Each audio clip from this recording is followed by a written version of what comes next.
Përmbledhja e ngjarjeve kryesore të ditës në Radio 7. Ministria e Punëve të Jashtme e Izraelit përmes faqes së saj në rrjetet sociale paralajmëron Europën se kapacitetet raketore të Iranit janë në gjendje të godasin edhe këto vende.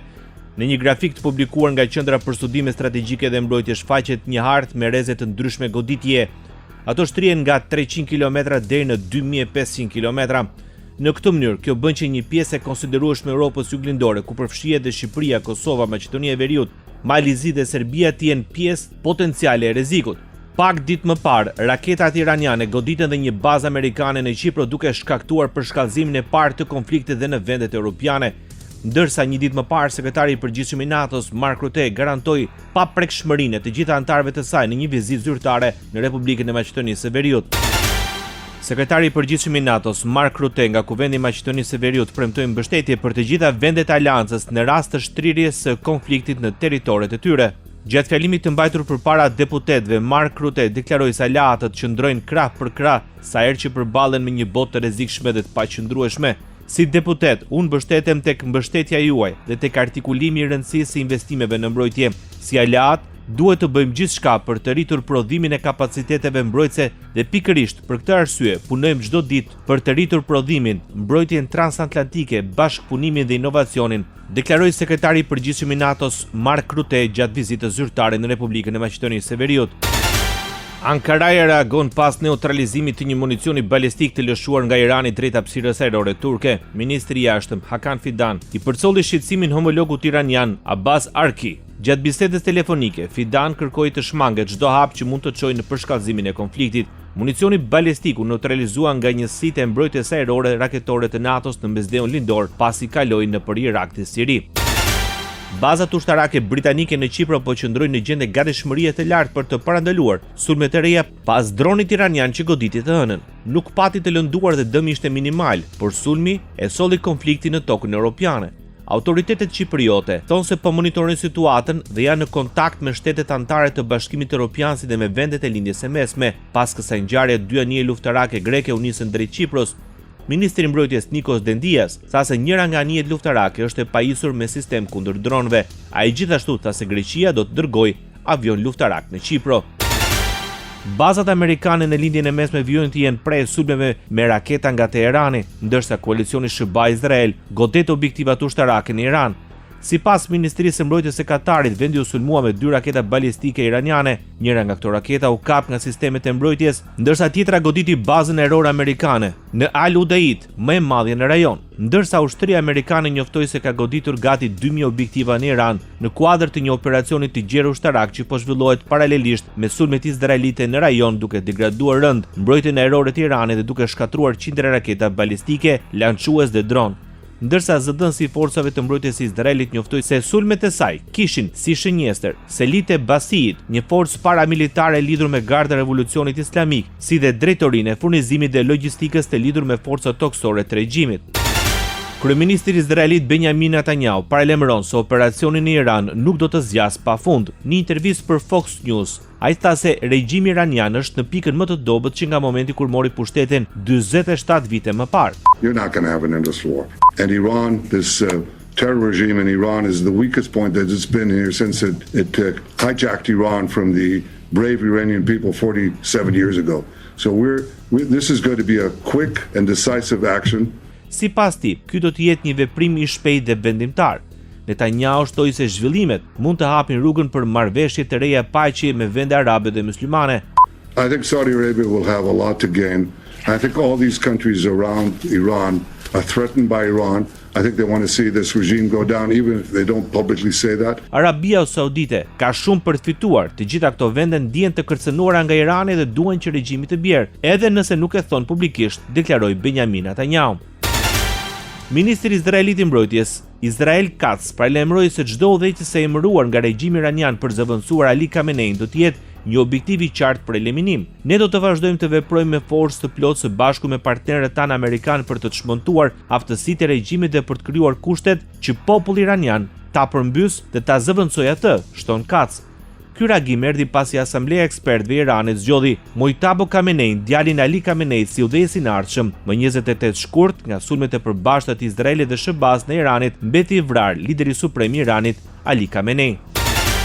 Mbritën në Beograd të evakuarit e parë nga Izraeli, bëhet fjalë për shtetas të Serbisë, Maqedonisë së Veriut, Bosnjës dhe Hercegovinës, Malit të Zi dhe Kroacisë. Evakuimi është kryer me një fluturim special të Air Serbia nga Sharm el Sheikh. Avioni u nis nga Beogradi të martë rreth orës 17 dhe mbërriti në Sharm el Sheikh rreth orës 21 sipas orës lokale. Fillimisht ishte organizuar kalimi toksor përmes kufirit egjiptian, përkatësisht transporti deri në aeroportin egjiptian. Presidenti i Shteteve të Bashkuara të Amerikës paralajmëron se do të ndërpresë tregtinë me Spanjën. Shkaku bën mesazhet se Madridi nuk do të lejonte përdorimin e bazave amerikane nga territori spanjoll për sulmin në Iran. Donald Trump e cilësoi Spanjën si një aleate shumë jo bashkëpunuese.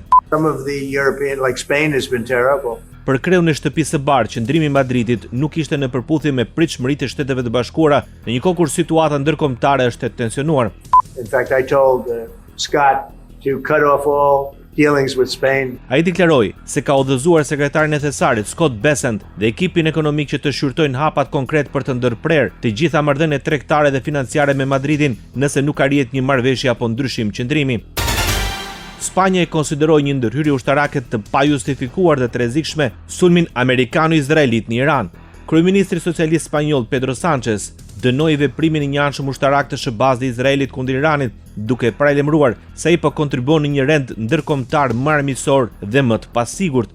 Nos estamos precipitando de manera muy peligrosa hacia un mundo cada vez más inestable, más inseguro. Qëndrimi i tij është përforcuar nga refuzimi i qeverisë për të lejuar përdorimin e bazave në Rota dhe Moron për sulmet në vijim. Merret edhe kryeministri britanik Keir Starmer fillimisht nuk lejoi përdorimin e bazave britanike për shkak të dyshimeve mbi lishmërinë e sulmeve, por ndryshoi qëndrim pas sulmeve hakmarrëse iraniane në rajon. Franca paralajmëron rishikimin e doktrinës bërthamore. Presidenti Emmanuel Macron paralajmëroi rritjet e kapaciteteve bërthamore dhe zgjerim të ashtu quajturës ombrell mbrojtëse për të përfshirë dhe vende të tjera europiane. Sipas Macron, ndryshimet e thella në skenën ndërkombëtare dhe zhvillimet gjeopolitike globale kanë detyruar Francën të përshtatë strategjinë e saj të mbrojtjes me sfidat aktuale dhe ato të së ardhmes. Ajo theksoi se gjithnjë më shumë shtete po synojnë të sigurojnë armë bërthamore, duke shtuar se 50 vitet e ardhshme do të jenë koha e armëve bërthamore. Ekonomi. Opozita shqiptare paralajmëron një rritje të mundshme abuzive të çmimeve të karburanteve nga operatorët privat. Përmes rrjeteve sociale, deputetja e Partisë Demokratike e Ri të Tabakut tha se një rritje çmimit të karburantit, kur nuk është reflektuar ende në tregjet ndërkombëtare, është e pajustifikueshme. Teksa kompanitë kanë paralajmëruar fillimisht një rritje me 20 lekë dhe më pas me 40 lekë për litër, Tabaku thotë se është shqetësuese mos reagimi i institucioneve kompetente për të kontrolluar tregun.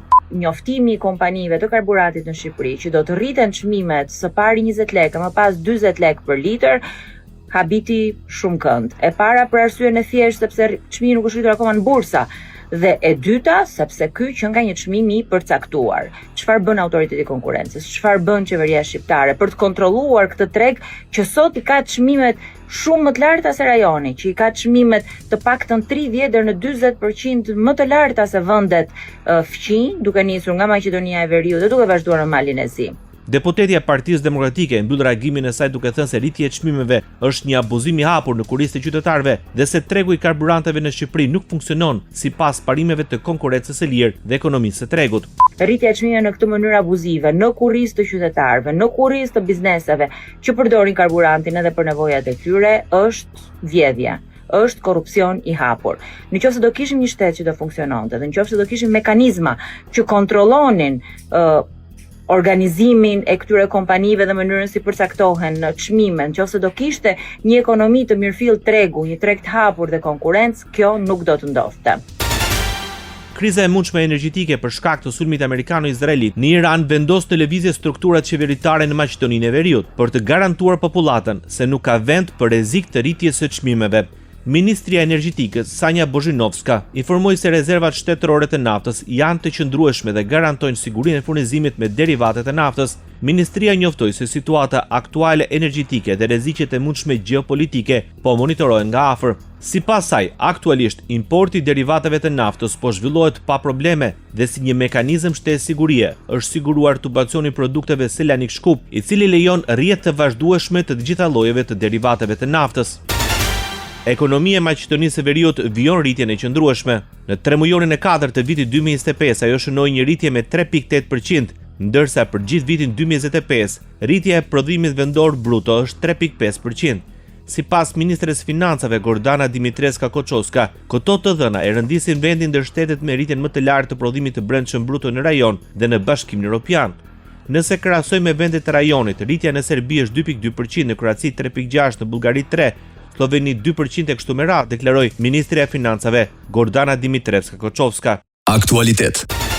Ministri i Brendshëm i Kosovës, Xhelar Zveçla, dënon kërcënimet që vijnë nga ish drejtori i Shërbimit Inteligjencë serb, Aleksandar Vulin. Në intervistë televizive, Vuli kërkoi që Serbia të veprojë në Kosovë, ashtu sikurse ka vepruar Shërbimi Inteligjent izraelit në Iran. Kjo deklaratë përbën një precedent të rrezikshëm dhe një kërcënim të drejtë për drejtë ndaj Republikës Kosovës dhe kryeministrit të saj Albin Kurti, deklaroi Xhelar Zveçla. Sipas tij, përpjekjet e Rusisë dhe Serbisë për destabilizimin e rajonit duhet të kenë vëmendjen e plotë të faktorëve të rëndësishëm ndërkombëtar.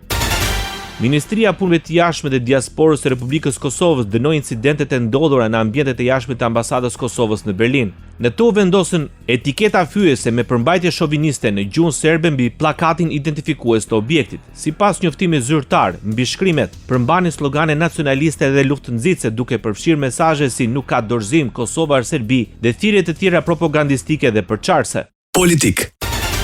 Partia më e madhe opozitare në Kosovë paralajmëroi se vendi mund të përballet me zgjedhje të reja të parakohshme parlamentare. Deputeti i PDK-s, Mërgim Lushtaku, fajsoi lëvizjen vevendosi për mungesë zgjidhje në procesin e zgjedhjes së presidentit të Republikës. Me keqardhë dhe për shumë që jemi drejt rrugës së zgjedhjeve të reja dhe po shohim që më shumë ka qenë i angazhuar zoti Kurti se si t'ia lej fajin opozitës, se sot i zgjedh problemet reale të qytetarëve. Ai deklaroi se PDK-ja ka qenë e gatshme të kontribuojë për një zgjidhje të situatës politike dhe ka mbështetur idenë e një kandidati konsensual për president, por sipas tij, një figurë e tillë nuk është arritur. Deputeti bëri të ditur se PDK nuk ka propozuar ende ndonjë kandidat, ndonse sipas tij ka emra të mjaftueshëm. Kemi dhënë edhe propozimet tona si Partia Demokratike e Kosovës dhe fatkeqësisht shohim një lloj arrogance tek pushteti apo tek shumica parlamentare, që është edhe fituese zgjedhjeve me 51%. Prandaj përgjegjësia kryesore i mbetet vendosjes duke dhënë na kontributin ton në zgjedhjen. Ishte Mërgim Lushtaku nga Partia Demokratike e Kosovës. Deputetët e Lidhjes Demokratike të Kosovës janë të mendimit se zgjedhjet e jashtëzakonshme parlamentare janë të shmangshme dhe të panevojshme në këtë fazë të Republikës.